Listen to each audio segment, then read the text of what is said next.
Hello friends, beautiful ज़िंदगी में आपका स्वागत है। आज की कहानी है पत्नी की बेचैनी। अगर आज की कहानी आपको पसंद आती है तो चैनल को लाइक, शेयर, कमेंट और सब्सक्राइब करना ना भूलें। नीचे दिए गए बेल आइकन पर क्लिक करें ताकि हमारी सारी हिंदी रोचक कहानियाँ आप तक पहुँचती रहें। मौका था ससुर जी के श्राद्ध का। सोचा था दामाद होने के नाते हमारी जमकर खातिरदारी होगी, पर वहाँ का नज़ारा तो एकदम उल्टा ही था।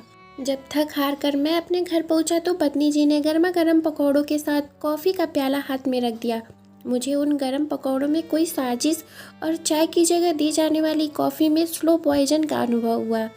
शादी के 10 वर्षों में जिसने कभी पति के घर लौटने पर हंसकर स्वागत नहीं किया, वह यदि नाश्ता के साथ सवा सेर की मुस्कान चेहरे पर ले आए तो यकीन मानिए कोई ना कोई साजिश ज़रूर होनी चाहिए।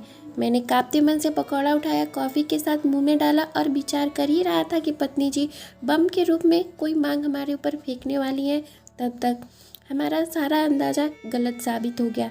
उन्होंने कुछ भी नहीं मांगा और पास में बैठकर अच्छी अच्छी बातें करने लगी। हमारा मन अभी भी शंका से दूर नहीं हो पा रहा था। रात में भोजन में 3 तरह का मीठा और 4 तरह की सब्जियां बनी थी। चावल दाल अतिरिक्त थे। शायद अब कुछ कहें पत्नी जी, लेकिन उन्होंने कुछ भी नहीं मांगा। हमारे जीवन में ऐसा पहली बार हुआ था। रात में हमें नींद नहीं आई। न जाने पत्नी जी के व्यवहार में ऐसा परिवर्तन क्यों आ रहा है और कहाँ से आ रहा है, भगवान ही जाने। मनोवैज्ञानिक कहते हैं किसी के व्यवहार में अचानक से परिवर्तन आ जाने का मतलब है कि उसकी मृत्यु निकट है। तो क्या हमारी पत्नी जी जाने वाली है? यह सोचकर हमारी आंखें भर आईं। हमने सोचा उन्हें गले लगाकर जी भर कर रो लें, लेकिन उनके गुस्सा ना होने की वजह से हमारी हिम्मत नहीं पड़ी। वे किचन का काम निपटाकर हमारे बगल में आकर बैठ गईं और कहने लगी, हमने आपका सारा सामान पैक कर दिया है। मेरा सारा सामान पैक कर दिया है? मैं कहाँ जा रहा हूँ? हमने किसी उल्लू की तरह देखते हुए प्रश्न किया। आपको मालूम नहीं क्या? बरसों से कह रही हूँ, उन्होंने तनिक नाराजगी से कहा। भूल गया हूँ, दोबारा बता दो भाई, हमने विनम्रता से निवेदन किया। बापू का श्राद्ध है।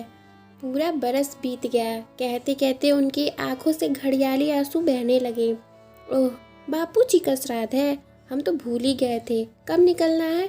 सुबह 6 बजे की बस है, फिर थोड़ा गांव तक पैदल भी जाना होगा, उन्होंने बताया।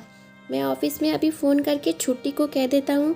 पत्नी जी को खुश करने के उद्देश्य से मैंने ऐसा कहा। वे खुश हो गई। उन्होंने प्यार से हमारे सिर पर चुम्बन लिया। उन्हें कोई दिक्कत भी नहीं हुई क्योंकि वहाँ बाल ही नहीं थे। हवाई पट्टी की तरह चिकनी खोपड़ी हो चुकी थी। सुबह वे जल्दी उठ गई, हमें भी उठाया। हम ऑटो रिक्शा ले आए, बस स्टैंड पर पहुँचे और बस में बैठकर ससुराल के लिए निकल पड़े। पूरे रास्ते हम यही सोच रहे थे कि क्यों इतने सुंदर गांव में हमारे ससुर जी ने इस सुकन्या को जन्म दिया। मरने के बाद भी हमें चैन से नहीं जीने दे रहे थे। इतनी बेकार सड़क पर गाड़ी हिचकोले लेते हुए चल रही थी। पता नहीं कब हमें साक्षात बातें करने के लिए ससुर जी ड्राइवर से साजिश करके हमें स्वर्ग बुला ले। आखिर दोपहर तक हम ससुराल पहुंच ही गए। सास ने हमारी ओर कम, अपनी बेटी की ओर ज़्यादा ध्यान दिया। हमें एक कमरे में बैठा दिया गया था। अगले दिन श्राद्ध का कार्यक्रम था। गांव से कुछ लोग अगले दिन आ गए थे, वहीं रिश्तेदार भी माल खाने के लिए आतम के थे। भोजन की लिस्ट 7 दिन पहले से ही बन चुकी थी। रात में ही बनाने वाले भी आ गए थे। पत्नी जी और दोनों साले खाना बनवाने के लिए निर्देश दे रहे थे। श्राद्ध कम, किसी की शादी का आयोजन अधिक लग रहा था। पकवानों की महक चारों ओर फैली हुई थी। हम भी श्राद्ध के चलते बड़े गंभीर बने हुए थे।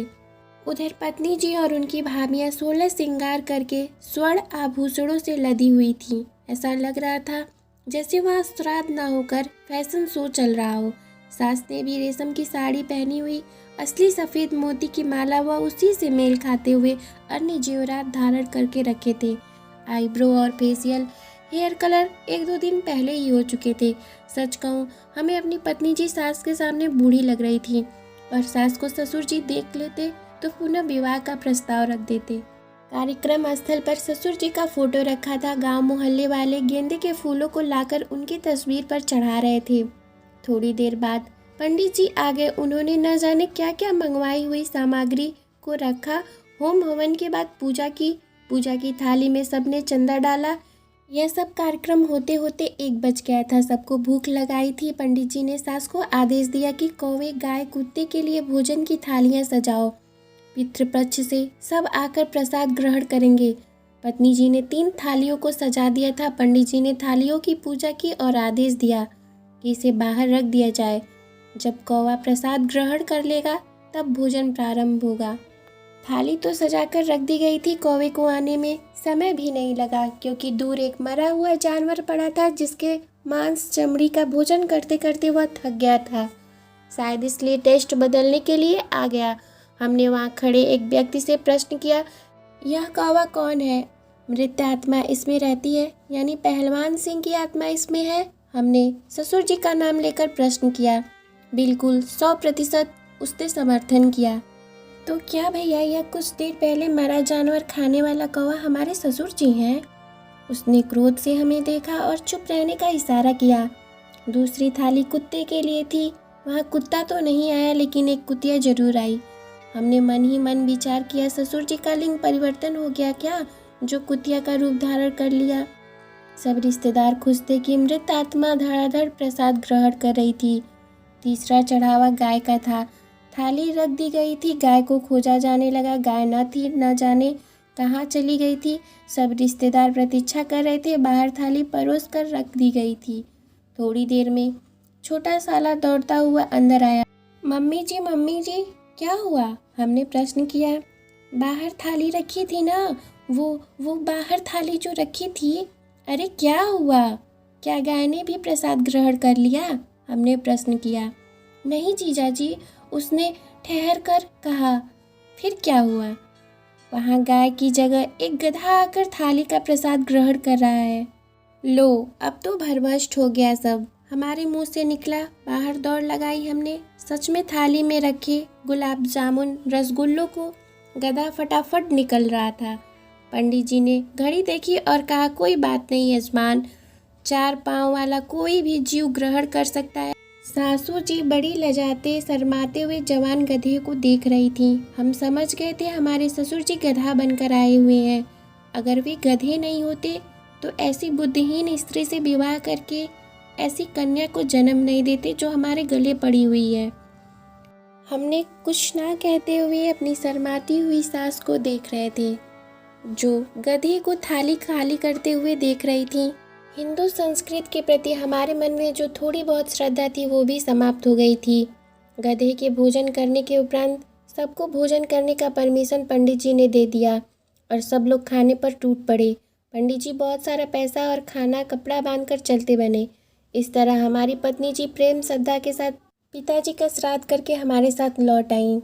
हम आज तक सोच नहीं पाए कि हमारे ससुर जी क्या थे, कौवा, कुतिया या गधा।